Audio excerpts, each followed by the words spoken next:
Hi, everybody. Gene here. Welcome to the Tapping Q&A podcast, where every single week we answer the most common and uncommon questions about tapping and EFT so you can get the most out of your EFT practice, eliminate self-sabotage, and take the action that you want. Before we jump into today's show, I just have a quick announcement. Starting November 1st, I am doing a 30-day tapping challenge, where every single day in the month of November, I'm going to be posting a new YouTube video that you can tap along to. If you are currently on my mailing list, today, Monday, which this podcast is going out, you received an email where you can just click a link inside of that, and it will make sure that you are going to get email reminders or show you how you can subscribe through YouTube so you get a reminder every single day about the new video. If you did not get that message or you just want to make sure you get on the list, all you need to do is go to tappingqa.com/30-day, and that's the number 30, tappingqa.com/30-day, and you will get those videos absolutely free. This is Gene Monterostelli. Welcome to the Tapping Q&A podcast, recorded live to tape from Williamsburg in Brooklyn. This is episode 399, originally aired January 16th, 2013, re-edited, remastered, and re-released October 28th, 2019. Hi, everyone. I hope this finds you well wherever you are and whatever time of day you're getting a chance to listen to this. Thanks for spending some time with me today. Today, we're going to talk about a really subtle topic, and it's the idea that just because something impacts me personally, particularly an action taken by someone else, doesn't actually mean it is personal and it's about me. And it's such a subtle concept, as you'll see as we get into it. But if you understand this concept, it is going to make those times that you're tapping about the struggles that you have in the relationships around you so much easier and so much more fruitful. And it's not about giving other people a pass and making it so they don't take responsibility, but it does put us in a place where it allows us to move forward in a natural and effective way. Before we do that, just a quick reminder, we have a free 10-part guide to help you to eliminate self-sabotage. There's audios, there's videos, there's tapping scripts. There's all sorts of goodness waiting there for you. All you need to do is go to tappingqa.com, click on the big blue button, or if you're listening to this right now on the website, up in that right-hand corner, you'll see a blue button. Click on that. And every single day for the next 10 days, you will receive one of these little reminders giving you some instruction. And they don't take long, just 4 or 5 minutes. But if you do that every single day, not only are you going to be adding to your tool set, but you're going to make it easier for you to tap and for you to take action. So without any further ado, here is our conversation about how just because it feels personal doesn't mean that it is.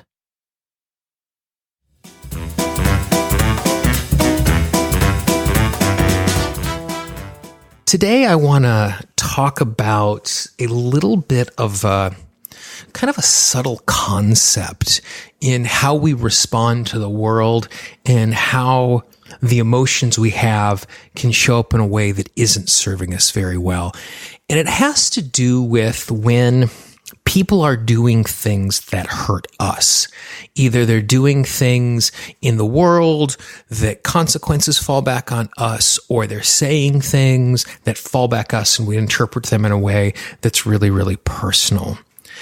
And just because we experience something in a personal way and it hurts us personally, it doesn't mean the intention of the person that's done the act is doing something to personally hurt us. Now, there are definitely going to be times when people are doing things to be mean, when people are doing things to spite us, to make our day worse, to make us feel worse, to just take us down a peg or two.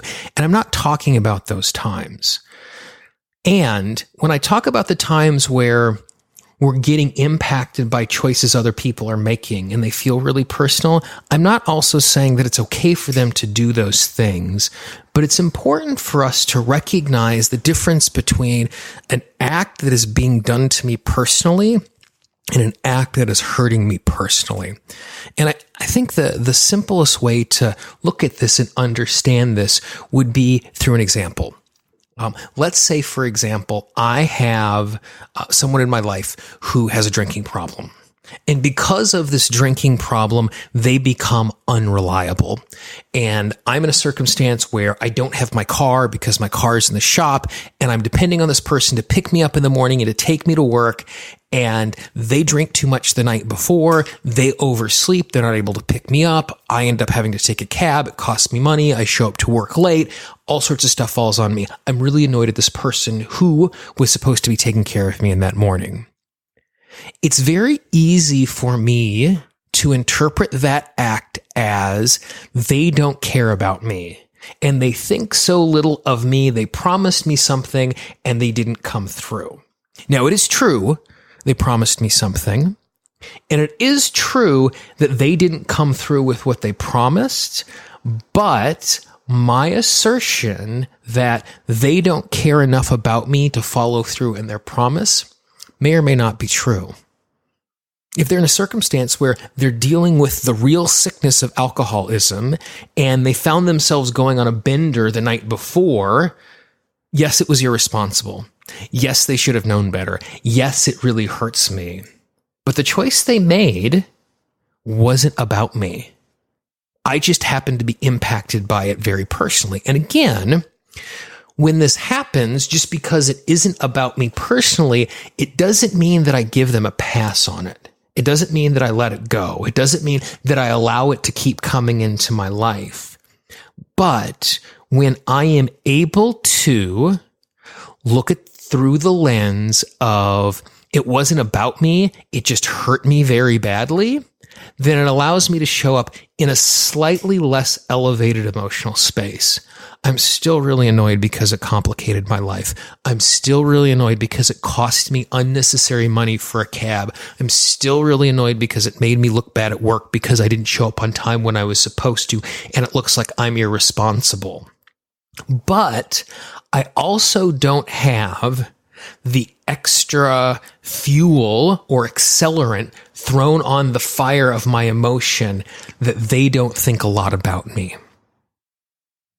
Now, they might be struggling with something so much that it's hard for them to see beyond themselves, and that's unfortunate, but I'm going to respond a little bit differently if I'm able to see that it isn't all about me, even though it impacts me. And all I know is what is about me. In the talk about, talk to, and talk as if protocol that we've talked about before, if you haven't heard it, go back to bonus podcast 22. Go to tappingqandapodcast.com, click on bonus podcast 22 if you want a full explanation of that. In that third step, we talk as if. And it helps us to understand and see from their point of view to help us de-escalate. So the next time you're in a circumstance where someone has done something that impacts you very personally, if you're able to take a step back and you're able to ask yourself the question, why was the choice they made the best possible choice they could make in that circumstance based on their resource state and the information they had? It gives us the opportunity to look at it through a little perspective. The example I gave you. Why is it that my friend drinking a lot the night before, why is that the best state? Well, they're in a circumstance where maybe they're in a lot of pain and alcohol is the form of self-medication they're choosing to deal with that pain. Now, again, when I see that clearly, I'm not excusing it. I'm not even saying that's a good way for them to deal with their problem. But if I understand their point of view when they're making that, it's going to help me to de-escalate just a little bit. It's really important for us to remember it's not actually all about us. Now, there are times when people are going to do things to hurt us, but in my experience, at least the people I've managed to surround myself with, when I'm being hurt by the people around me, it's because I'm a casualty of something else. And when I'm able to see that, it's a little easier. And so when I find myself in that circumstance, I tap on something like this. What happened right now hurt. What happened right now hurt me personally. It feels like the other person hasn't cared very much about me.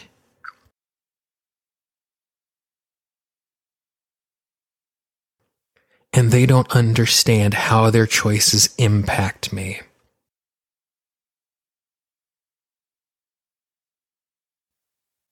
And just because it impacts me in a personal way,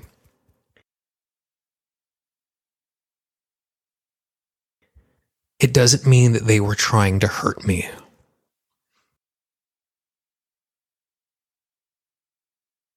It's possible I am a casualty of something else.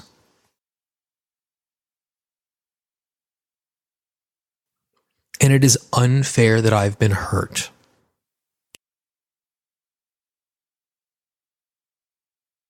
And I'm allowed to stand up for myself.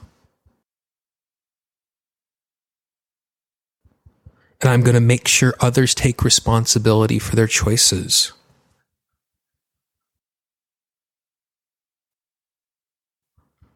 And I have the right to defend myself when I'm hurt.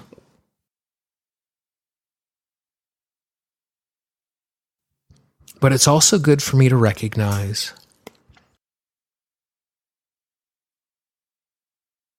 that sometimes, even when it hurts me personally,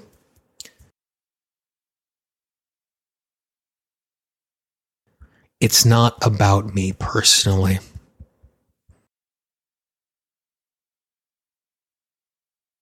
And when I see that it's not about me personally,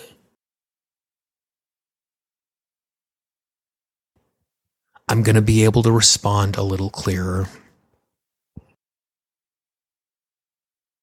It's good I stand up for myself. It's good that I don't let others run over me.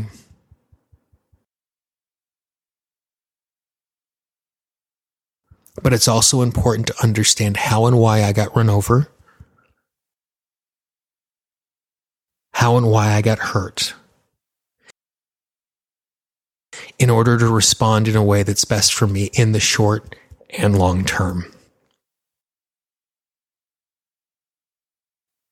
When I'm able to take a few moments and tap on something like that, I'm able to see things a little bit clearer, and I'm able to make choices that, instead of escalating the circumstance by attacking back because I feel attacked, I'm able to step forward and defend myself and care for myself and make sure it doesn't happen again in such a way that I'm not adding more fuel to the fire.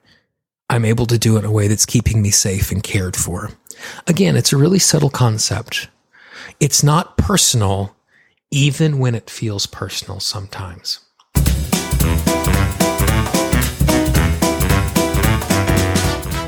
You can see how that is a really subtle concept, but when you have your mind wrapped around it, it gives us the ability to tap in a slightly different way, which allows us to see the problem more clearly, get to the root cause faster, which means we're going to release the emotion a lot easier. If you have any questions about this, I'd love to hear your feedback, your concerns, your thoughts. Just drop me a note, Gene, Gene, at tappingqa.com. Or if you're on the website, just click on that contact button. If you know someone in your life who could use this little bit of information, please be our ambassador. Don't spam your inbox, but just pass it along. The fastest and easiest way for people to find a new piece of resource that is helpful for them is the recommendation of a friend. So it would mean the world to me, because you are going to reach people I'm never going to reach, because you know people I don't know. And every single person that we have in our life who is tapping more, the healthier they are, the healthier the people around them are, the healthier our world is. And I know that sounds kind of, I don't know, a little woo, but it's the truth that every single person in our life who is healthier has a positive impact on us and around them. And so it doesn't take much to pass a resource like this along. So it would mean the world to me if you did it. If you haven't done so already, you can subscribe to this podcast. And in podcasting parlance, subscribe does not mean you are paying for something. This is not Netflix or some other service that you have to pay for. And there are some audio platforms now where you do pay. This is not the case. Wherever you can find audio, you can find this. You can find it in Apple Podcasts, Google Podcasts, Spotify, Pandora, Deezer, Radio Public, Himalaya, Outcast. The list goes on and on and on. If you go to tappingpodcast.com, you can see a list of every single place you can get the podcast. So you can find the place that makes the most sense for you. You can also check out our entire archive of every single episode of the podcast absolutely free by going to tappingpodcast.com. For the Tapping Q&A podcast, this is Gene Montrestelli. I hope you have a great day, and I will talk to you real soon. Bye-bye. The Tapping Q&A podcast is copyright Gene Montrestelli, Tapping Q&A 2016. All views expressed by guests are those of the guests and not necessarily of Gene Montrestelli or Tapping Q&A.